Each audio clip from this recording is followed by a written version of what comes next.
بسم اللہ الرحمن الرحیم. سید یاسمین تبسم. السلام علیکم. آج ہماری تیسری کلاس ہے جس میں ہم ری فریمنگ کے بارے میں پڑھیں گے. ری فریمنگ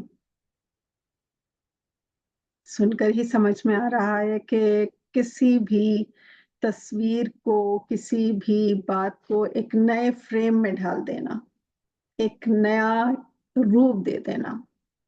لیکن جب ہم کسی بھی مسئلے میں ہم گھرے ہوتے ہیں، ہم کسی بھی پریشانی میں ہوں یا کسی بھی سچویشن میں ہوں، ہمارا ذہن، ہمارا لاشعور جو ہے وہ ایک مخصوص فریم بنا لیتا ہے، مخصوص ایک ماحول بنا لیتا ہے، مخصوص ایک دائرہ بنا لیتا ہے، اور بس اس ہی کے اندر اپنے آپ کو چلاتا رہتا ہے. انسان الجھتا رہتا ہے، پریشان ہوتے رہتے ہیں، دکھ ہے کہ ختم ہونے کا نام ہی نہیں لیتا. ری فریمنگ جو ہے وہ NLP کی ایک بہت اہم تکنیک ہے جس کا مقصد اصل میں کسی مسئلے یا صورتحال کو ایک نیا زاویہ دینا ہوتا ہے، ایک نئے طریقے سے سمجھنا، نئے طریقے سے اس صورتحال کو ڈیل کرنا، اور اپنے آپ کو اس جو ایک ہمارا ایک فکسڈ ہمارا فریم ہے اس سے باہر نکل کر کچھ اور سوچنا ہے. یہ پریکٹس ہے، یہ ہماری NLP کی ایک بہترین پریکٹس ہے. یہ آپ کے ذہنی فریم کو تبدیل کر کے آپ کی جتنی بھی منفی سوچیں ہیں، جو ایک مخصوص ایک محدود سوچ ہے، ایک لمیٹڈ جو ایک دائرہ ہے، اس کے اندر آپ جو بھی سوچ رہے ہیں اس سے آپ کو نکال کر، آپ کا زاویہ بڑھا کر، اور آپ کو نئے سرے سے انہی حالات کو، انہی سچویشنز کو، انہی سارے ماحول کو، انہی سارے دکھوں کو، انہی ساری باتوں کو، انہی پریشانیوں کو ایک نیا زاویہ دے دیتا ہے. آپ اپنی سوچ کا رخ بدل لیتے ہیں. اچھا، اس میں ہمارا ذہن جو ہے تھوڑا مشکل سے تیار ہوتا ہے، اچھا نہیں لگے گا ایک دم سے، کیونکہ ہم عادی ہو گئے ہیں اسی چیز کو لے کر، لاشعور کی اسی ایک جو پرانا فریم ہے اسی کو لے کر ہم اپنی زندگی کو چلا رہے ہیں، ہم اسی چیز کے عادی ہو گئے ہیں، تو ہم یہ ری فریمنگ شاید ایک دم سے ایکسیپٹ نہ کر سکیں، لیکن ہمیں اس کو کرنا ہوگا.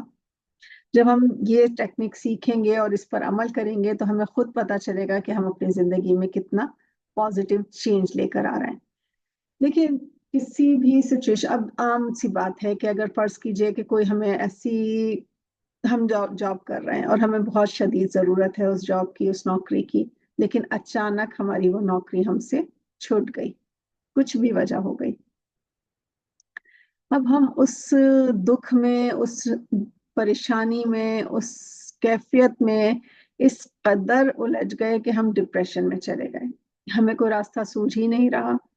ہم صرف الزام دے رہے ہیں، یا تو اپنے آپ کو یا سامنے والے کو، کسی نہ کسی کو ذمہ دار ٹھہرا رہے ہیں اپنی اس، جس بظاہر جو ہم کہتے ہیں کہ جی یہ تباہی ہو گئی، یہ پریشانی ہو گئی، یہ بہت بڑی کوئی مشکل ہم پر آ گری، اور اب کیا ہوگا اور کیسے ہوگا. اب آ جائیں ہم اس کی ری فریمنگ کی طرف. یہی صورتحال ہے، وہی نوکری ہے، وہی چھٹ گئی، وہی ہم سے جو ہے جو ہمارے کولیگز تھے، جو ہمارا ایک سیٹ اپ تھا، وہ سارا کچھ ہم سے دور ہو گیا. اب اس کو اگر آپ تھوڑا سا چینج کر کے فیل کریں، نوکری چھٹی، ارے واہ، یہ تو مجھے ایک نیا چانس مل گیا کسی نئے ماحول میں جا کر اپنی صلاحیتوں کو مزید بہتری کے ساتھ آگے بڑھانے کا.